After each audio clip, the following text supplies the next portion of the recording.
Welcome back to a special episode of the Casey Campbell podcast. Casey Campbell with you, of course, and we are pleased to be joined by Andrew Capobianco, of course, from Indiana University, and most notably a silver medalist in the 3-meter synchronized springboard at the 2020 Olympics out in Tokyo just a few weeks ago. How's it going, man? It's good. I just got back to Bloomington a few days ago, so I'm just trying to get all my stuff together, get unpacked. We got a lot of new gear while I was there in Tokyo from Team USA, so I'm just trying to kind of go through my closet and get everything figured out. So what was the experience like for you going down to Tokyo with everything you had to deal with COVID and knowing that maybe these Olympics weren't really going to happen? Yeah, I mean, it was definitely scary at first, not knowing whether the Olympics was going to happen because we have been working so hard for the last 5 years now, because it was a 5-year cycle with COVID. But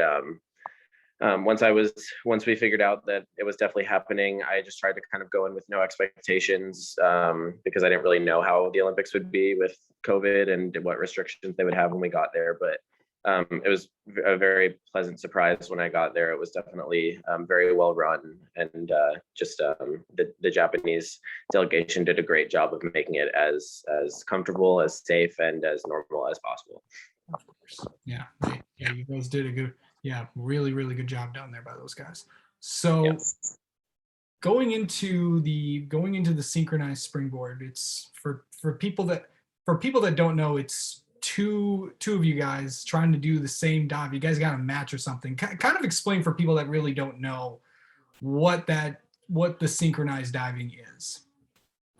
Yeah, so basically we do 6 dives. Our first 2 are voluntary, so those are kind of easier dives just to get us started, and then our last 4 are optionals, so those ones are the harder ones. And basically there's 7 judges, and 2 of them are in charge of judging one of us, 2 of them are in charge of judging the other one, and then there's 3 synchronized judges that judge our synchro in the air. So basically that's like our timing down the board and our timing in the air, as well as like how if we both go in vertical.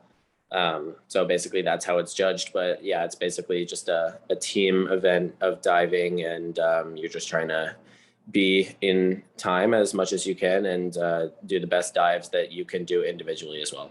Yeah, I know you got the silver medal in in the 3-meter springboard, synchronized springboard. What did that mean to get a medal? What were your expectations? I know everyone wants to get go for the gold and stuff, but were you surprised by how well that you did?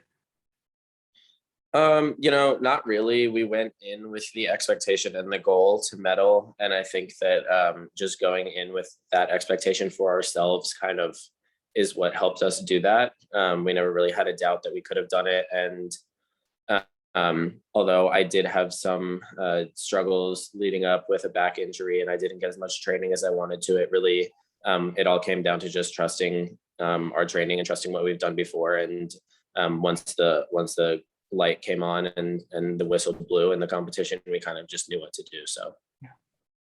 What was it like to come back to the States to see everybody? What was the reaction of everybody coming back? Were you surprised? Did you get emotional, or what was it like when you came back here? Yeah, it was definitely surprising. So I came back to Indy for a day just to get my stuff together, and then I went back home to North Carolina, and I had such a nice welcome home thing there, and my whole town came out and supported me, and it was really great. I definitely got emotional at that one, seeing my family for the first time, so that was great. And then I'm originally from New York, so I also went up to New York for a few days and just did some things there with media and meeting some of the town. And I had a great last night there with my old neighbors and my friends. So just doing all that was really great. And it was just amazing to see how many people have been supporting me throughout my journey and will continue to support me as I move forward. But yeah, it was definitely an overwhelming welcome home, and I was not expecting all of it, but it was really special. Well, you got to do something pretty cool this weekend. You were up at Indianapolis Motor Speedway, not too far from the from the Indiana campus, and you got to ride in the two-seater. To be at Indianapolis, to be at, I don't know how much you know about auto racing and stuff, but I do because I cover it. But what was it like to meet some of the drivers that were down? Did you get to meet any drivers? Did you get to, you rode in the two-seater. That was, I bet, an experience of a lifetime for you. Yeah, so it was a really cool experience overall. I don't really know too much about racing because, like I said, I'm from New York and North Carolina. I don't think that we have a huge racing history there, but I'm definitely inspired to learn more about racing now that I went, and it was really fun. But so basically, we went. The first thing that I did was I met one of the IndyCar drivers, Joseph Newgarden. So that was really cool to meet him. He was a great guy.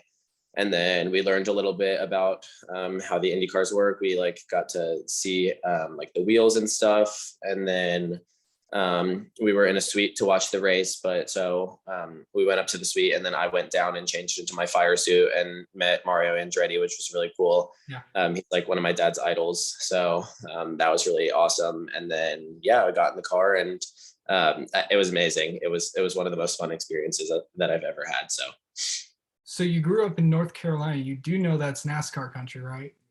That's Real well. So I didn't actually grow up in North Carolina. I grew up in New York, and you moved down to North Carolina because that's where NASCAR country is. So. Oh, okay. Yeah, I didn't know that because I lived in New York until I was 13, and then when I moved to North Carolina, I didn't really do too much there except dive. So. That's true. That's, the thing is, when you're always diving all the time, it's like, yeah, it's just like, it's the thing. It's like, you probably, it's all that you do down there. So, Right. Yeah.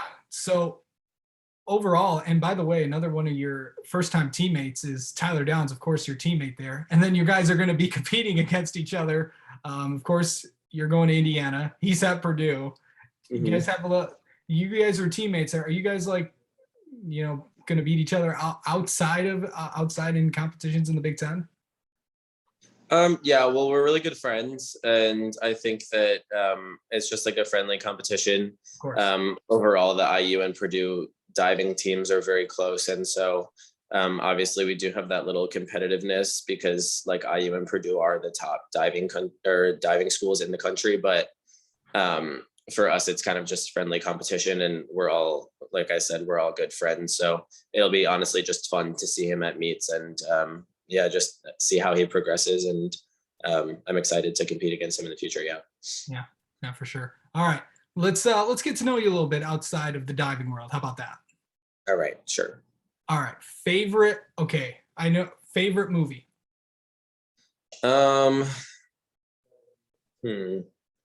I like all Marvel movies. I actually really liked the new what's it? The one with I'm like blanking right now. Well, I really liked Infinity War and I really liked Endgame. But the new one with Scarlett Johansson was really good also. But I'm like blanking on the name. Black Widow, that's it. Yeah, that's Black Widow. Yeah. Most interesting thing you ate in Tokyo?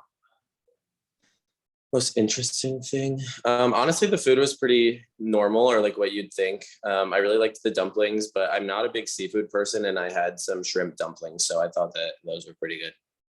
On a scale of 1 to 10, how was the flight back to the United States or going to Japan? Going to Japan was not as good. On the flight back, it was a lot more fun, so I would say like a 9. That sounds good. If you have the time, are you binge watching anything?